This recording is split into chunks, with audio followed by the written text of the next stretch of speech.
ఈ రోజుల్లో కర్మ గిర్మ ఏది ఉండదు అనుకునే వాళ్ళకి ఈ వీడియో చూపించండి. ఈ వీడియోలో ఒక ఆటో కనిపిస్తుంది కదా, దాని పక్కనే ఒక సైకిల్ కూడా ఉంది. ఆటో డ్రైవర్ ఆటోని దిగి సైకిల్ ని పక్కకు పెట్టేసి ముందుకు వెళ్తే అయిపోతుండే, కానీ ఆ ఆటో వాడు ఆ సైకిల్ వాడు చూస్తున్నాడా ఏంది అని అనుకొని ఆ సైకిల్ ని పక్కకి పడేసి ముందుకు వెళ్తాడు.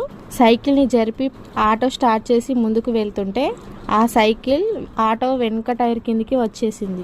ఎక్కించి వెళ్దామన్నా కూడా ఆటో ముందుకు వెళ్ళలేదు.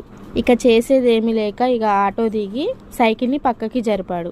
ఇలా సైకిల్ పక్కకి జరపగానే ఆటో అనేది ముందుకి మూవ్ అయిపోయింది. వేగంగా చెట్లలోకి దూసుకు వెళ్లి లోయలో పడిపోయింది. ఆటో డ్రైవర్ ఫస్ట్ సైకిల్ ని మర్యాదగా పక్కకి జరిపితే ఇంత ప్రమాదం జరుగుండేదా, నన్నెవరు చూస్తారులే అని చెడు చేసుకుంటూ వెళ్దాం అనుకున్నాడు. అదే చెడు ఆటో వాడి మెడకి చుట్టుకుంది. ఇది కలియుగం. ఈ కాలంలో చేసిన పాపాలు ఈ కాలంలోనే అనుభవించాలి. మనం ఏది చేస్తే అదే మనకి తిరిగి వస్తుంది. మంచి చేస్తే మంచి, చెడు చేస్తే కర్మ ఇక్కడ ఎవరిని వదిలిపెట్టి. మీకు కరెక్ట్ అనిపిస్తే ఎస్ అని కామెంట్ చేయండి. ఈ వీడియో నచ్చితే సబ్స్క్రైబ్ చేయండి, లైక్ చేయండి, మీ ఫ్రెండ్స్ అండ్ రిలేటివ్ కి షేర్ చేయండి.